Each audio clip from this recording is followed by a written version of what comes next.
Faire ce que vous ne pouvez pas faire. Mais qu'est-ce que cela peut bien vouloir dire, monsieur je dis, en voyant l'annonce de ce nouveau TEDxINSA? Faire une chose qui est impossible en théorie. En théorie, car si je la fais, elle est donc de manière pratique et réalisable. On parle donc d'une chose qui, de par la représentation mentale que je me fais d'elle, me semble inatteignable. Inatteignable, ça parce que j'ai jugé que de par mes capacités, de par mon environnement, ou de par des contraintes que cela allait exiger, cela m'était impossible. Se pose alors la question de savoir comment j'ai abouti à cette conclusion, et pourquoi vouloir faire l'impossible, puisque c'est impossible.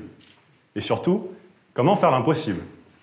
Alors j'ai longuement réfléchi, et il me semble beaucoup plus pertinent de vous parler d'une histoire, raconter une histoire d'un ami, qui lui a fait l'impossible. Cet ami s'appelle Jacques. Jacques vit dans une famille assez compliquée. Il a bien sûr une mère, un père, une sœur et 2 demi-frères. Elle est tellement compliquée, cette famille, qu'il me faut la contextualiser. Bon, d'abord, du père. Le père vient d'avoir son diplôme en monnaie-finance, tant bien que mal. Tant bien que mal, non pas parce qu'il est bête, d'ailleurs il s'avère qu'il est surdoué, mais parce qu'il eut dès la plus tendre enfance des problèmes. En effet, il était fils de classe ouvrière, d'étrangers, il ne parlait pas la langue du pays, et ses parents le maltraitaient. Et ne voulaient tout de même pas que celui-ci fasse des études. Mais il avait bien compris que pour s'émanciper de ces classes sociales, il fallait en faire. Et une fois son diplôme en poche, il voulut, comme tout le monde, trouver un travail. Malheureusement, il avait tellement souffert, et ne connaissant pas les normes de ces classes sociales supérieures qui s'offraient à lui, il ne put s'adapter et décida alors de se reconvertir dans un autre métier, la sécurité. La sécurité, car le danger, l'instabilité et la malveillance étaient de mise, et cela correspondait beaucoup au quotidien de ce père. Malheureusement, la tante de Jacques n'eut pas autant de chance. En effet, elle tomba dans une longue dépression dès l'âge de 15 ans et connut par la suite quelques troubles psychologiques. Parlons maintenant de la mère. La mère est une fille de politique étranger qui dure fait la guerre. Malheureusement, le grand-père de Jacques mourut au pays et la grand-mère mourut quelques années plus tard en France d'une leucémie. Ainsi, cette mère n'eut d'autre choix que de se faire élever par ses frères et sœurs qui n'étaient guère de beaucoup ses aînés. Puis ensuite, elle rencontra un homme avec qui elle eut les 2 demi-frères, elle le quitta, puis elle rencontra un autre homme avec qui, bien sûr, elle eut Jacques et sa sœur Charlotte. Malheureusement, l'entente entre le père et 2 demi-frères se dégradait de jour en jour, à tel point que la justice dut s'immiscer au sein de cette famille et décida alors de séparer les 2 demi-frères et de les envoyer chez leur vrai père pour plus de sécurité. La mère était dépitée. Sa chair, son sang, ses 2 aînés allaient partir de la maison, et cela, elle ne put jamais le pardonner à ce père, le père de Jacques. Voilà une nouvelle histoire de famille créée, ou une deuxième, si on parle des grands-parents, bien sûr. Ainsi, Jacques et sa sœur furent élevés sans leurs 2 demi-frères. Ils furent élevés dans une cité HLM de la banlieue parisienne, la même cité HLM où le père grandit et où il était lui-même délinquant étant jeune. D'ailleurs, en parlant de délinquants, il y a de la délinquance dans cette cité. Il faut rajouter également, bon, certains voisins sont également dealers, ça se sait, disons. Il y a également les contextes de cette cité, des bâtiments vétustes, pas d'isolement acoustique, pas d'isolement thermique, dégradation, insalubrité. Et à cela s'ajoute un nouveau problème familial, le problème de l'argent. En effet, les parents se disputaient beaucoup à propos de l'argent, même devant les enfants. Mais heureusement, ils eurent la bonté d'esprit d'enseigner des vraies valeurs, une vraie éducation. Et où trouver des solutions aux problèmes? Alors, il parut à Jacques évident qu'il fallait faire comme papa et prendre l'ascenseur social qui était les études. Mais ce ne fut pas chose facile. En effet, il y avait déjà un problème avec la langue, il apprit à parler tard, il avait des difficultés à apprendre à lire, et il y avait des gros problèmes de concentration. Mais malgré cela, il fit de son mieux et avait des très bonnes notes. Ainsi, il put demander un collège dans la ville voisine qui était plus riche, et donc un collège plus prestigieux. Alors les parents, et Jacques lui-même, étaient fiers, puisqu'il avait commencé sa première émancipation, quitter cet environnement de cité, quitter ces gens qui côtoyaient tout le temps, et que peut-être il aurait dû côtoyer au collège, les plus chanceux au lycée. Alors une fois arrivé là-bas, tout content, choc des cultures. Des enfants, certes, mais un peu différents, avec des vêtements de marque, des fils de parents aisés, avec des loisirs différents, et donc des intérêts différents. Mais Jacques n'en avait que faire, puisqu'il était content de commencer à s'émanciper comme papa. Vint alors la fin du premier trimestre de 6e, et il obtint la note de 12 de moyenne. Alors il n'était pas content. Cela ne correspondait pas à son niveau d'après lui. Il voulait montrer à lui-même et à tous ses autres enfants d'une classe sociale autre que la sienne que lui aussi était bon. Alors il décida de travailler encore plus. En fin de 6e, il obtint la note de 14. Alors il était content. 5e, fin de 5e, il obtint la moyenne de 15. En 4e, il passait de 15 à 17 de moyenne. Jacques était content de ses progressions, lui qui avait fait tant de chemin pour arriver là. Malheureusement, il avait un autre problème physique, disons. En effet, il était obèse. Et comme vous le savez, les gens en collège, enfin les enfants en collège, ils sont en garde tendre avec les gens ayant des différences physiques ou des différences sociales. Ainsi, il subissait quelques discriminations. Mais bon, il n'avait que faire, il était là pour s'émanciper. Le reste, ce n'est qu'un détail. Entre-temps, le père de Jacques trouva du travail en Irak, toujours dans la sécurité. Jacques n'était pas content, déjà qu'il ne voyait pas souvent son père, à cause du travail. Il allait maintenant risquer sa vie pour ramener de l'argent. Et ça, il avait bien compris. L'argent qui était la raison des disputes quotidiennes des parents. Alors Jacques, finalement, accepta ce fait. Alors, entre-temps, il décida alors de maigrir et de s'enlever cette étiquette de gros porc qu'on aimait lui mettre, étant enfant. Et il réussit grâce à un docteur. Et arrivé en 3e, le père de Jacques décida de changer de vie, de changer de pays. Non pas pour le travail, mais juste pour changer de culture, de vie. Alors, ils partirent tous en Uruguay. Arrivé là-bas, Jacques était content. Il quittait cette situation de cité, d'HLM, etc. Et arrivé au lycée français de Montevideo. Alors, comme Jacques avait eu des bonnes notes, en 3e, il put sauter la 3e, ne pas passer le brevet, et arriver un trimestre en retard en seconde. Un nouveau défi pour un de ces petits garçons. Lui, qui devait maintenant rattraper un retard d'un an de 3e et un trimestre, et apprendre une nouvelle langue. Mais bon, il était motivé, et il a réussi à atteindre la tête de classe en fin d'année. Entre-temps, Jacques avait réfléchi à un métier par lequel il devait s'émanciper. Ingénieur en génie civil. Malheureusement, quelques mois plus tard, le père fit faillite en Uruguay et n'eut plus assez d'argent pour financer les études de ses enfants et dut les retirer de ce lycée français et les mettre au CNED. Alors le CNED, je vous explique, c'est très simple. C'est un organisme scolaire qui vous fournit les livres avec lesquels vous devez étudier, puis il n'y a pas de professeur pour vous expliquer, bien sûr. Enfin, il y en a, mais quand c'est l'été en France, c'est l'hiver en Uruguay, et donc forcément les enfants n'ont pu avoir recours à cette aide. Ainsi, Jacques était dépité. Il allait devoir apprendre tout seul les cours, il ne voyait plus ses amis, forcément, papa n'a plus de travail, ce monde s'écroule autour de lui, mais comment vais-je faire pour atteindre ce rêve de devenir ingénieur avec toute cette situation? Mais c'est pour ça une question, peut-être la plus importante. Qui d'autre que moi peut m'aider? Et la réponse fut immédiate, personne. Alors finalement, il se motiva et il se dit, bon, je vais étudier, on va essayer, on ne sait jamais, de toute façon, il n'y a que ça à faire. Et voilà le pourquoi de vouloir faire l'impossible. Il y avait un but, il y avait un rêve, s'émanciper.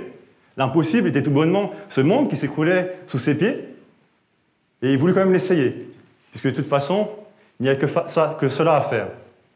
Maintenant, je vais vous parler de comment il l'a fait. Le père, n'ayant plus assez d'argent, décida alors de retourner en Europe.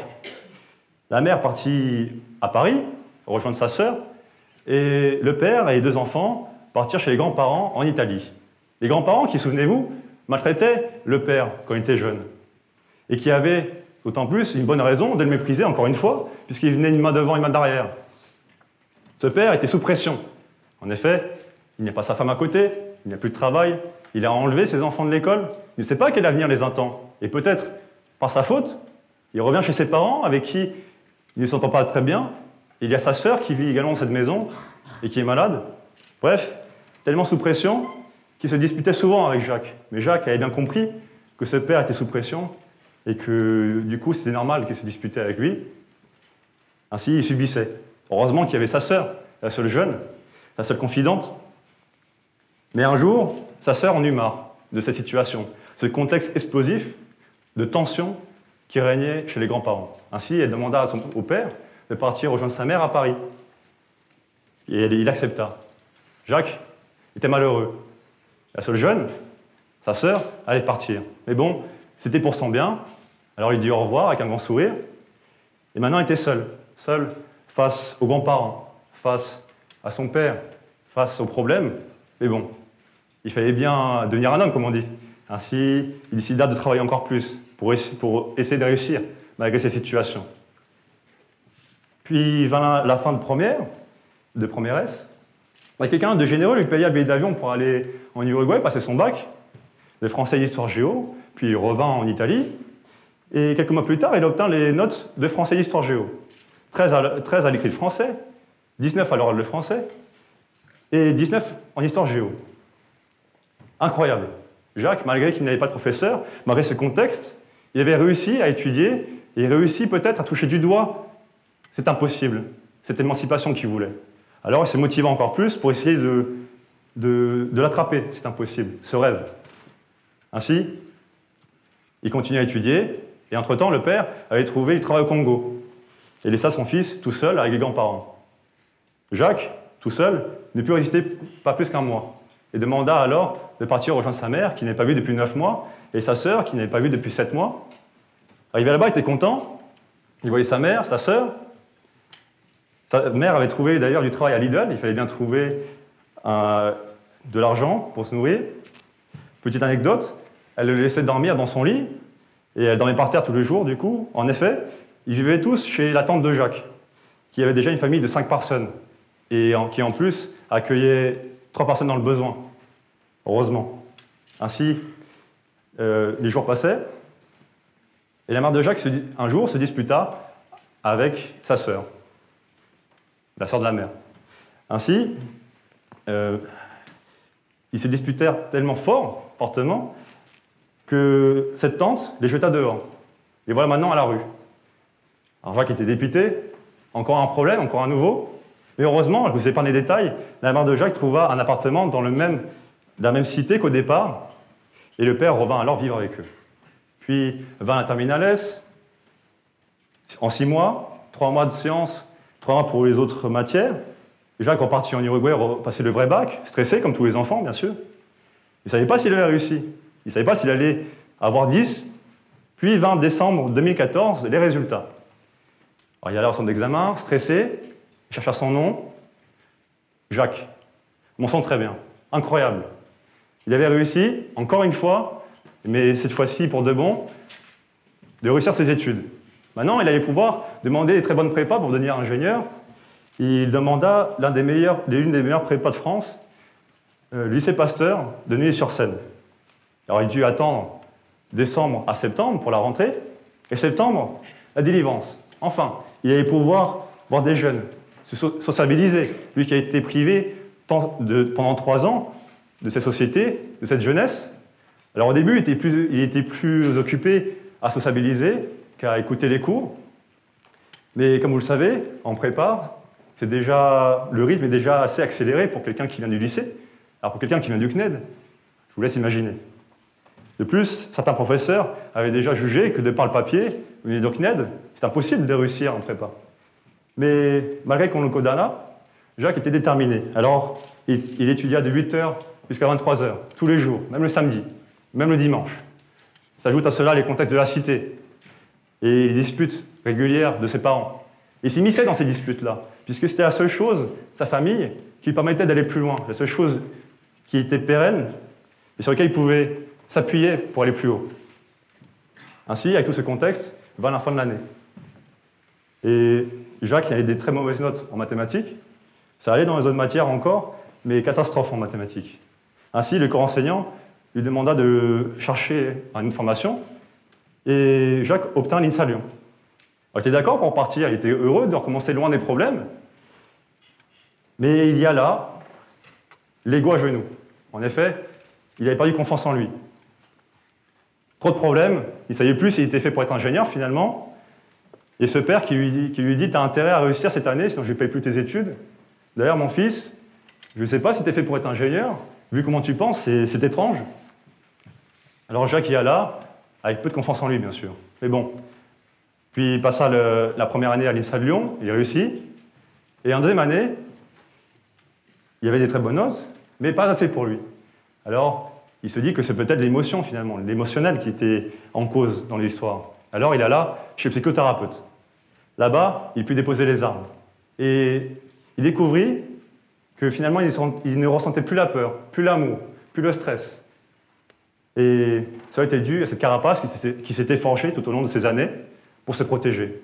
Et plus il y allait, plus ses notes augmentaient, jusqu'au point où, à la fin de l'année, il obtint génie civil, le département de génie civil et urbanisme à l'INSA de Lyon. Voilà un projet de 5 ans réalisé. Je m'appelle Enzo Somsai Maximilien Jacques Tozoni. Vous l'aurez bien compris, Jacques est mon 4e prénom, et ceci est mon histoire. Je vous la raconte parce que, pour vous montrer que le seuil impossible est votre mental. En effet, pourquoi se définir un impossible et impossible, une frontière? Je ne sais pas qui est Enzo. Je sais qu'il a des qualités, qu'il a certaines valeurs, mais je ne sais pas ce qu'il peut vraiment faire. Essayez de se définir en soi, définir une frontière. Et comme je l'ai dit, donc un impossible et impossible. En effet,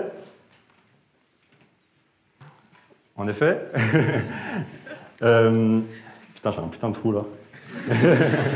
Désolé. En effet, cela va être dur et cela va requérir de se battre. Mais quel mérite à obtenir quelque chose de simple? Pour moi, il n'y en a aucun. En même temps, essayez d'être votre propre ami. Il va y en avoir des gens qui vont essayer de vous freiner, vous catégoriser, vous juger et faire de vous ce que eux veulent.